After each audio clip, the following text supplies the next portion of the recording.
Bismillahirrahmanirrahim. Assalamualaikum warahmatullahi wabarakatuh. Waalaikumsalam warahmatullahi wabarakatuh. Alhamdulillahirabbil alamin wa bihi nasta'inu ala umuri dunya waddin wa ala alihi wa ashabihi ajma'in amma ba'du. Yang pertama-tama marilah kita panjatkan puji syukur kita kehadirat Allah Subhanahu wa taala yang telah memberikan kita rahmat dan kasih sayangnya sehingga kita dapat berkumpul di siang yang insyaallah mulia ini. Selawat serta salam tak lupa pula kita tuturkan atau curahkan kepada junjungan kita Nabi besar Muhammad Sallallahu alaihi wasallam yang telah memberikan kita syafaatnya, yang telah membawa kita dari alam kegelapan menuju alam yang terang benderang, yakni ad-dinul Islam. Yang pertama-tama saya ucapkan terima kasih kepada para teman-teman dan para pemateri yang telah hadir pada acara diskusi kita pada siang hari ini, dan tentu juga saya ucapkan terima kasih kepada Bapak Muhammad Irawan Zen, SPD MPD yang telah mengampu kita sejauh ini. Kami dari kelompok 4 akan membahas tentang ruang lingkup perencanaan pendidikan. Sebelum itu, sebelum kita akan menjelaskan materi, mari saya akan memperkenalkan saya dan kelompok saya. Saya Aisyah Yuniza sebagai moderator sekaligus pemateri. Saya Rizky sebagai pemateri. Saya Reza Durizati sebagai pemateri. Saya Winda Dulistari sebagai pemateri. Saya Rizky Hidayat sebagai pemateri. Saya Siti Riyati sebagai pemateri. Saya Sumaya Rustanti sebagai pemateri.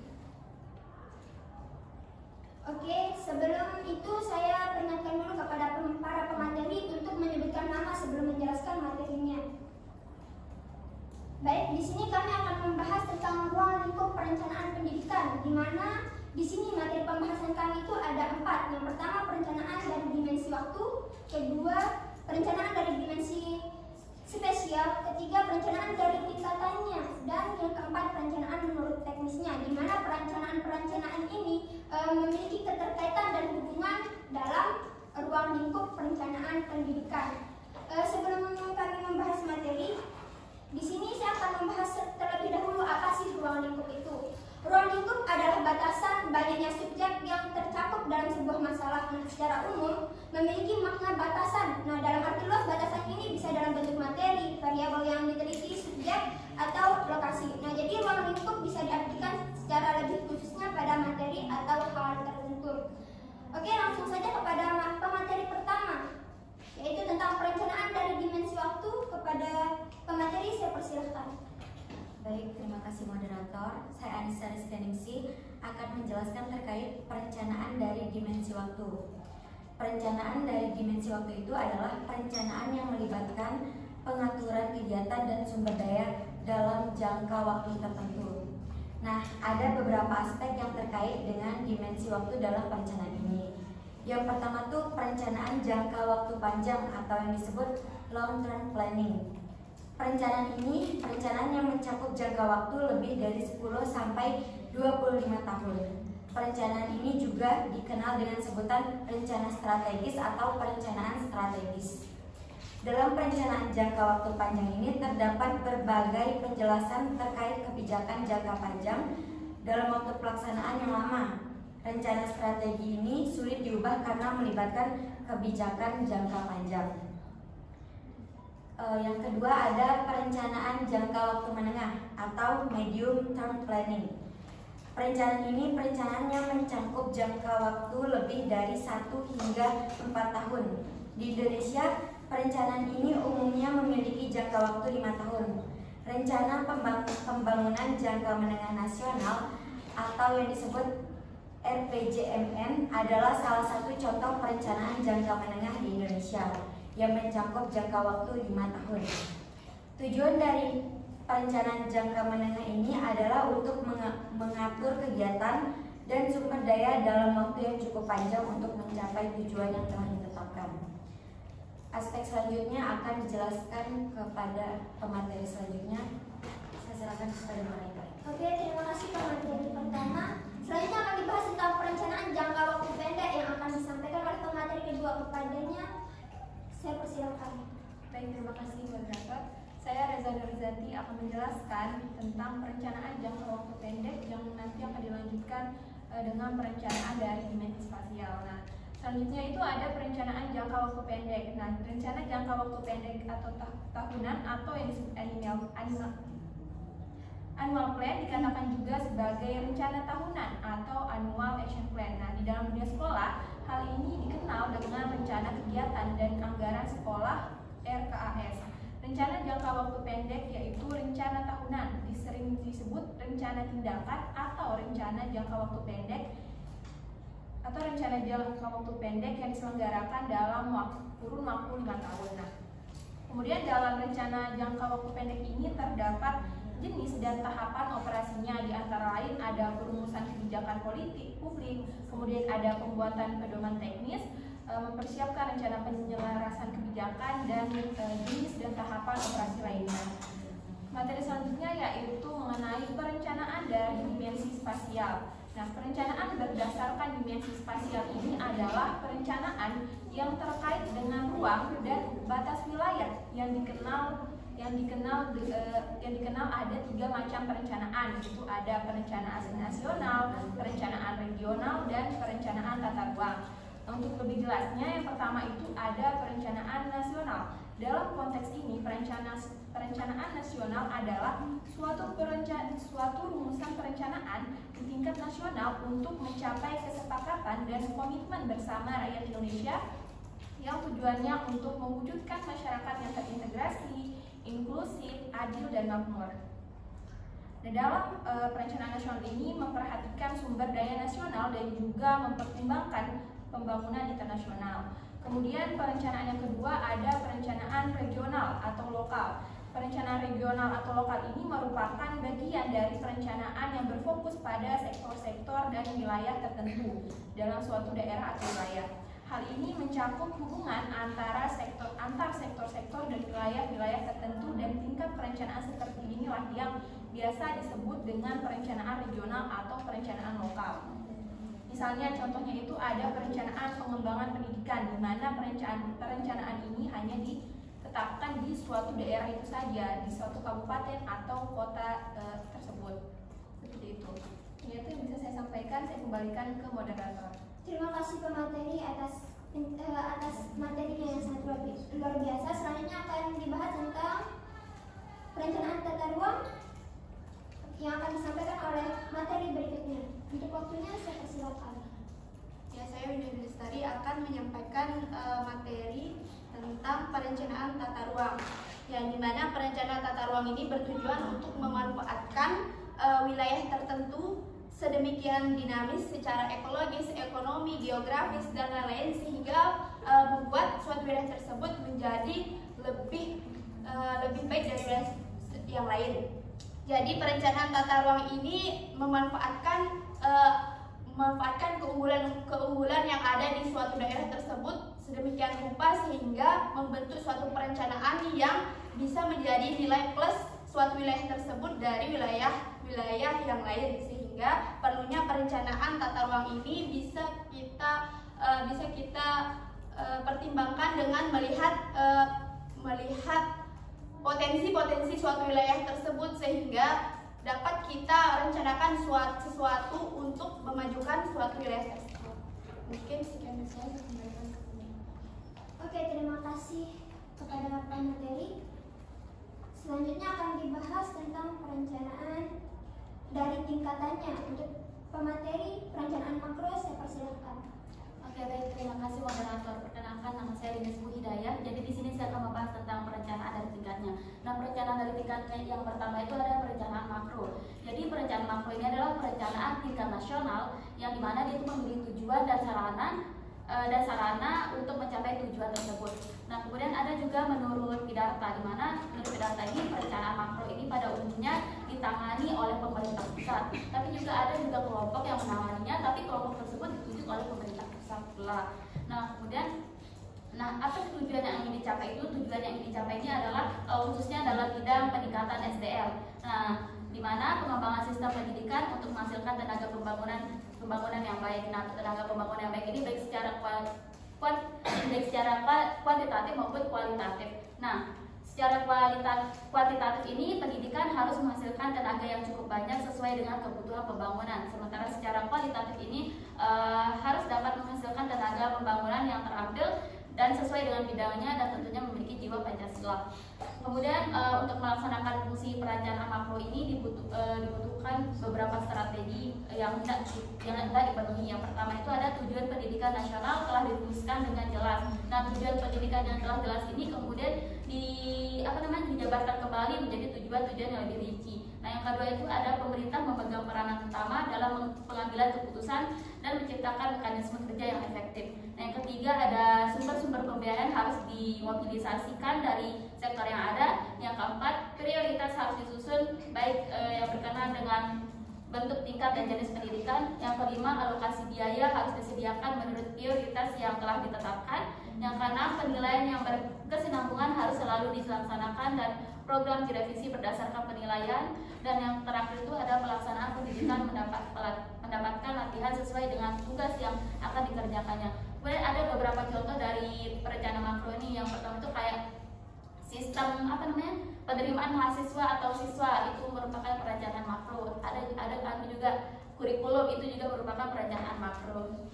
Mungkin hanya itu yang dapat saya sampaikan. Saya kembalikan ke moderator. Oke, terima kasih kepada pemateri. Selanjutnya akan dibahas tentang perencanaan meso, di mana perencanaan meso ini akan dibahas oleh saya sendiri. Perkenalkan, saya Aisyah Yuniza. Baik, perencanaan meso adalah suatu perencanaan yang ditujukan secara khusus untuk memperbaiki kinerja organisasi atau satuan pendidikan, di mana perencanaan meso ini disebut juga perencanaan sektor. Nah, perencanaan ini telah berperan untuk meningkatkan kualitas pendidikan yang sangat buruk di Indonesia, di mana guru dan dosen seharusnya memperoleh pendapatan yang layak dan wajar. Rencana ini lebih fungsional dan disesuaikan dengan tempat bertugasnya. Akibatnya, efektivitas praktik pembelajaran terjamin, termasuk guru yang tidak memenuhi standar kualitas atau mengajar dengan cara yang melebihi kompetensinya. Nah, ada beberapa hal yang ditawarkan oleh perencanaan meso ini. Yang pertama adalah di mana tenaga kependidikan, guru dan dosen itu memegang peranan yang sangat penting dalam mengelola sistem pendidikan, di mana guru sebagai profesi tentunya diharapkan dapat memberikan tunjangan yang cukup memadai untuk biaya hidup. Yang kedua ada terkait tunjangan nih, di mana sudah sepatutnya dinas terkait lebih diperhatikan mengenai tunjangan bagi guru yang cukup layak untuk mencukupi kebutuhan hidupnya. Seperti yang kita ketahui kan, kayak sekarang guru-guru honorer itu kalau dia ada PNS gajinya itu kayak kurang memadai dengan kinerjanya. Selanjutnya ada rekrutmen pendidik dan tenaga kependidikan harus sesuai kebutuhan dan dibarengi dengan peningkatan kualitas dan kompetensinya. Nah, memastikan kebutuhan dan jaminan mereka. Perbaikan akan sarana dan prasarana yang cukup, layak dan berkualitas, baik untuk mendukung proses belajar mengajar. Mungkin hanya itu saja dari perencanaan meso. Selanjutnya akan dibahas perencanaan mikro. Untuk pemateri saya persilahkan. Baik, saya akan melanjutkan materi tentang perencanaan mikro. Perencanaan mikro adalah perencanaan. Nama saya Safina Diati. Perencanaan mikro adalah perencanaan kegiatan belajar mengajar atau susunan sesuai dengan situasi otonomi belajar.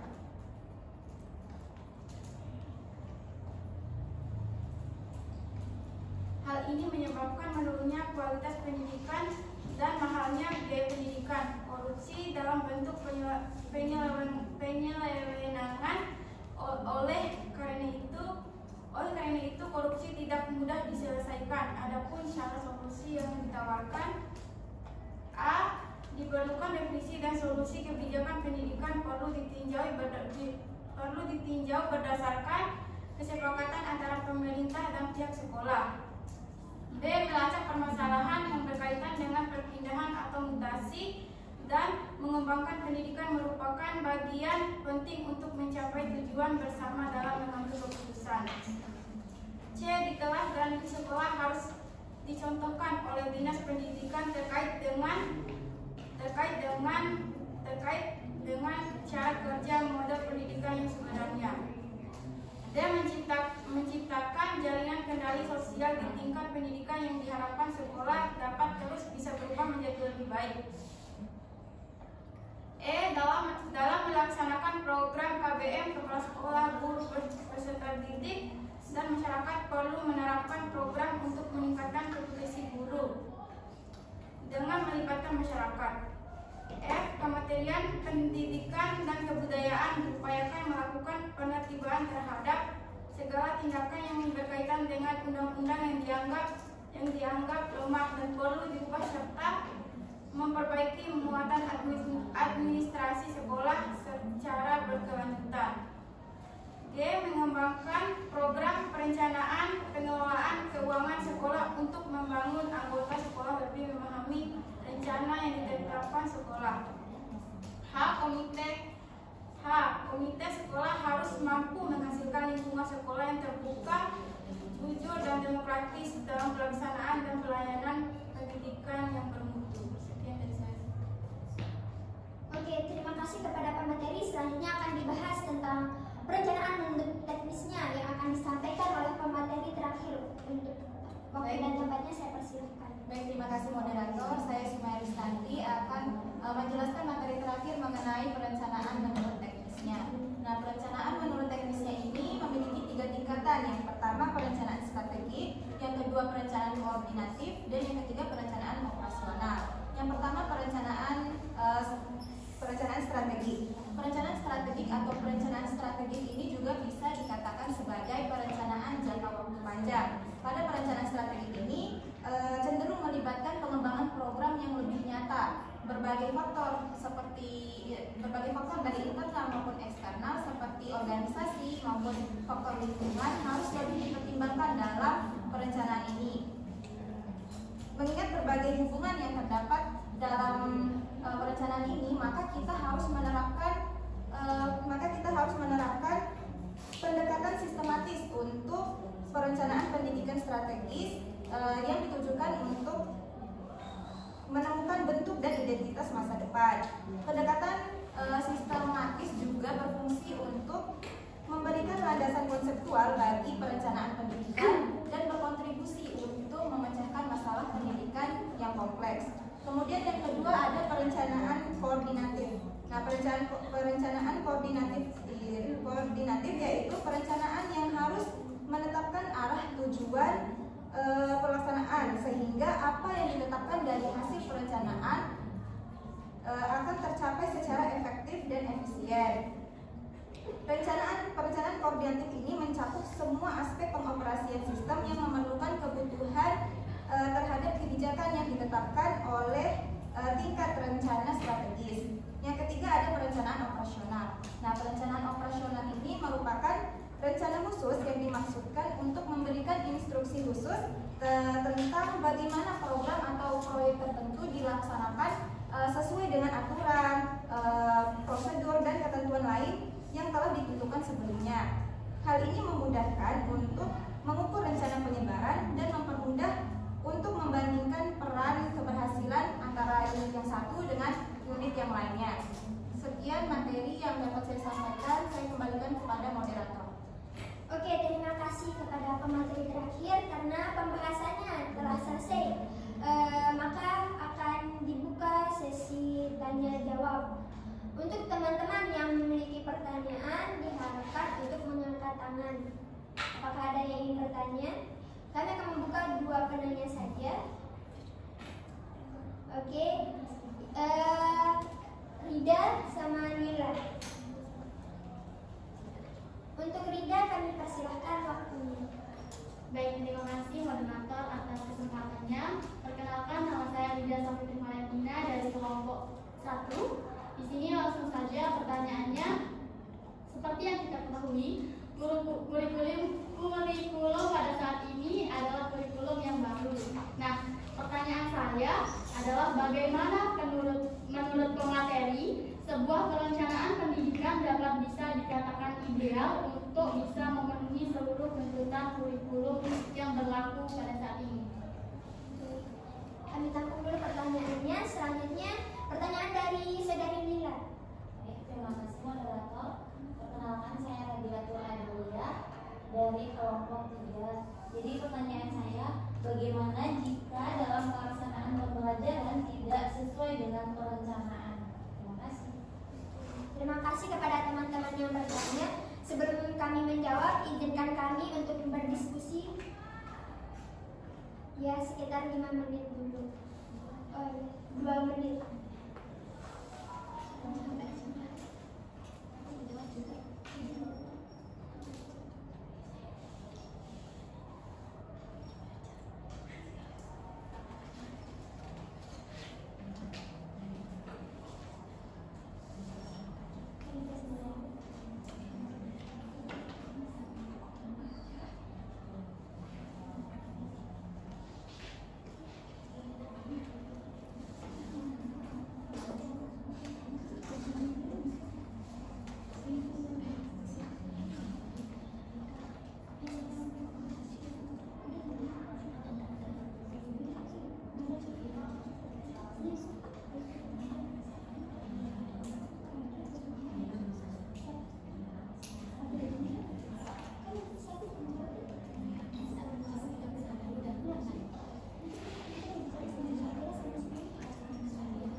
Oke, kelompok kami sudah selesai berdiskusi.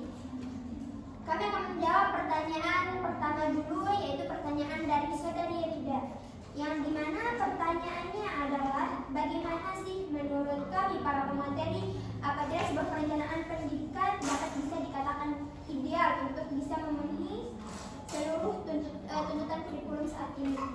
Yang akan dijawab oleh Saudari Ica. Baik, saya Rizal akan menjawab pertanyaan dari Saudari Rida Sabitri Valentina. Kan tadi pertanyaannya bagaimana sebuah perencanaan pendidikan dapat bisa dikatakan ideal untuk memenuhi seluruh tuntutan kurikulum yang berlaku saat ini. Nah, sebuah perencanaan pendidikan dapat dikatakan ideal untuk memenuhi seluruh tuntutan kurikulum yang berlaku saat ini dengan memperhatikan beberapa aspek penting. Yang pertama tuh ada caranya menganalisis capaian pembelajaran. Itu tuh perencanaan pembelajaran yang harus didasarkan pada analisis capaian pembelajaran untuk menyusun tujuan pembelajaran dan alur tujuan pembelajaran. Yang kedua tuh menempatkan peserta didik sebagai pihak yang paling aktif. Ini tuh sebagai pihak yang paling aktif dalam kegiatan proses belajar mengajar. Yang ketiga, penyesuaian pembelajaran dengan tahap capaian dan karakteristik peserta didik. Yang keempat, perencanaan dan pelaksanaan asesmen. Ada asesmen diagnostik, formatif, dan sumatif harus direncanakan dan dilaksanakan secara adil, proporsional, valid, dan dapat dipercaya. Yang kelima, pendampingan tenaga pendidik selama proses pembelajaran. Dan yang terakhir mengembangkan modul ajar yang berkualitas. Oke, apakah ada dari pemateri lain yang ingin menambahkan? Oke, dipersilakan kepada pemateri. Jadi menurut kelompok kami juga, jika sebuah perencanaan pendidikan dapat dikatakan ideal jika dapat memenuhi tuntutan kurikulum yang berlaku saat ini sekaligus mempertimbangkan kebutuhan dan karakteristik siswa. Namun perencanaan pendidikan yang ideal tidak akan pernah menjadi sesuatu yang tetap dan harus terus diperbaiki dan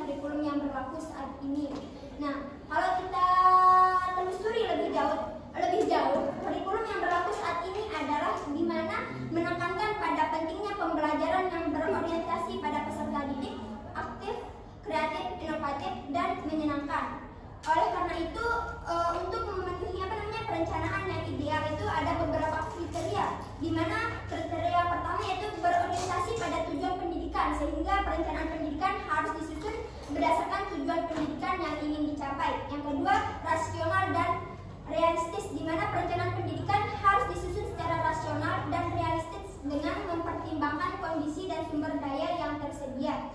Yang ketiga, ada komprehensif dan sistematis, di mana perencanaan pendidikan harus mencakup seluruh aspek pendidikan mulai dari tujuan, program, sumber daya hingga evaluasi. Yang terakhir ada fleksibel dan adaptif, di mana perencanaan pendidikan harus fleksibel dan adaptif terhadap perubahan yang terjadi. Oleh karena itu, perencanaan pendidikan yang ideal harus dapat mendukung pembelajaran yang demikian. Mungkin hanya itu dari pemateri. Apakah ada dari para teman audiens saya ingin menambahkan?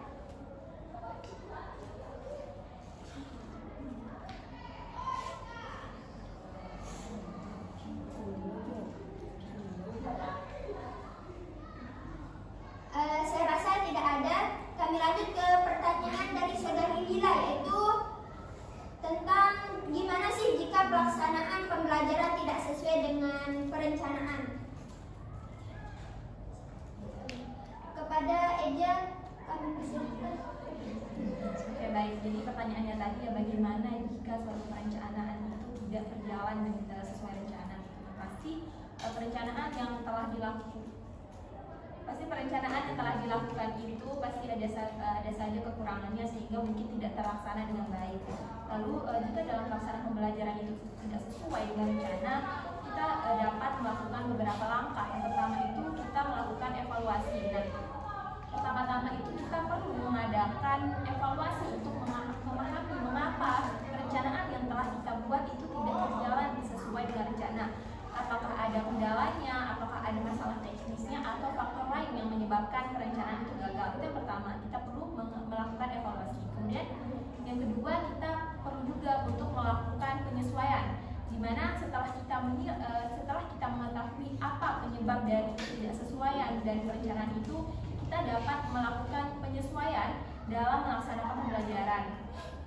Ini bisa berarti misalkan dalam perencanaan pembelajaran itu yang salah itu metode pembelajarannya. Nah, dari situ kita bisa melakukan penyesuaian metode pembelajaran apa yang cocok untuk perencanaan yang telah kita siapkan, seperti itu.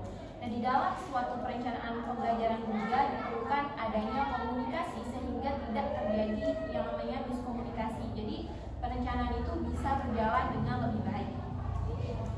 Setelah melakukan evaluasi, kemudian penyesuaian, setelah perencanaan pembelajaran itu selesai kita laksanakan, juga kita perlu melakukan yang namanya refleksi, di mana setelah pelaksanaan pembelajaran selesai itu kita mengevaluasi kembali hasil dari pembelajaran dan proses yang telah dilakukan.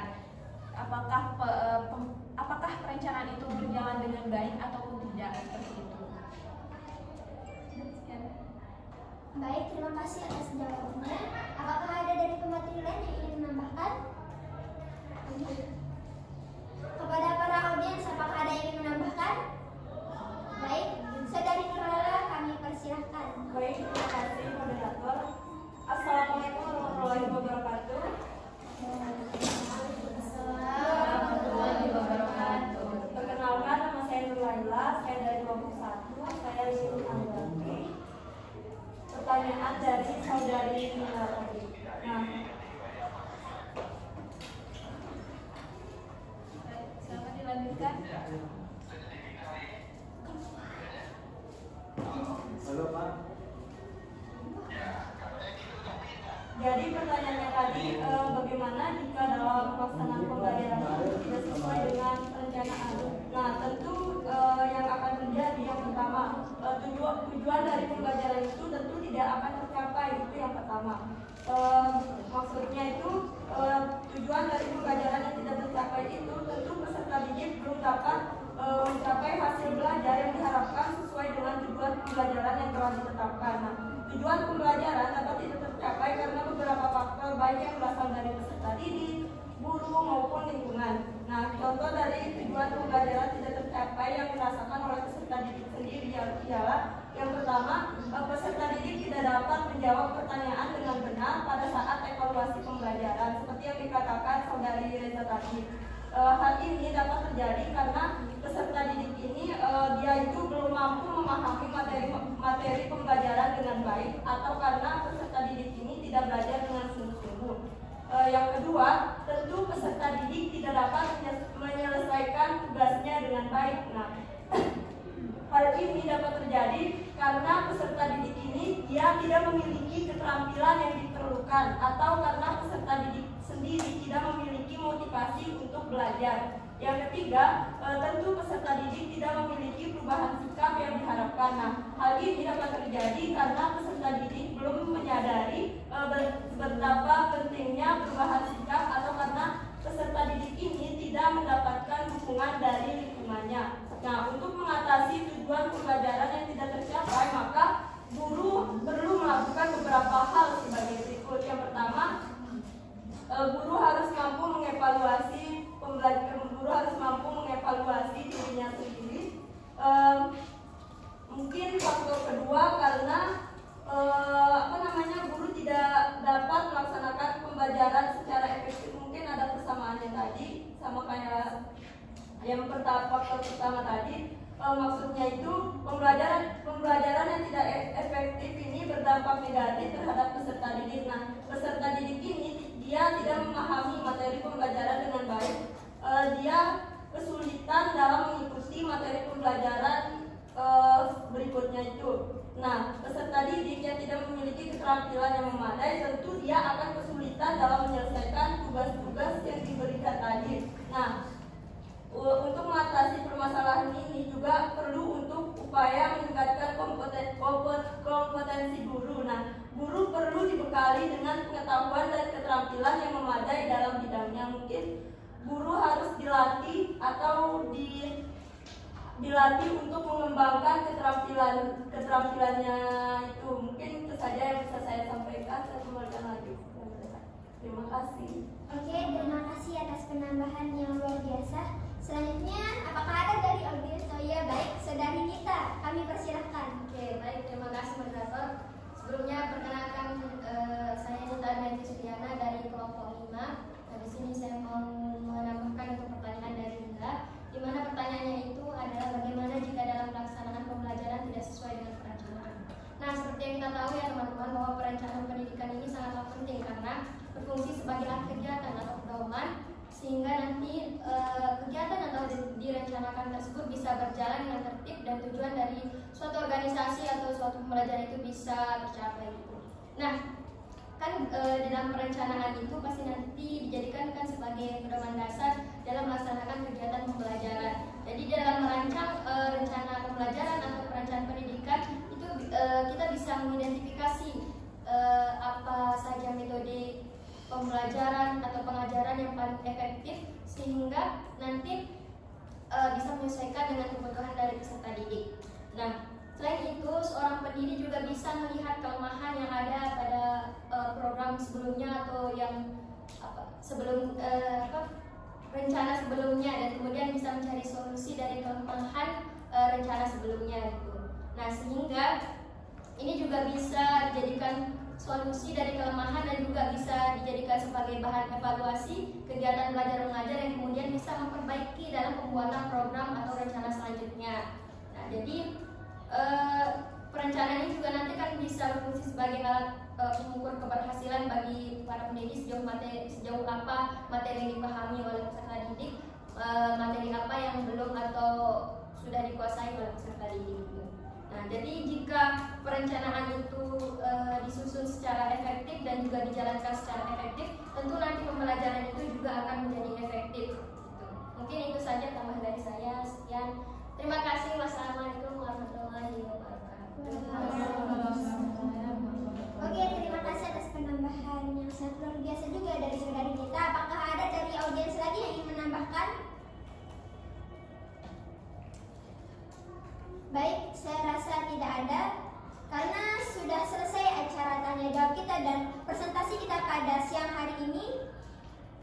Sekian dari kelompok 4. Kami ucapkan terima kasih. Apabila ada salah mohon dimaafkan, karena yang benar datangnya dari Allah dan yang salah datangnya dari diri kami sendiri. Wabillahi taufiq wal hidayah. Wassalamualaikum warahmatullahi wabarakatuh.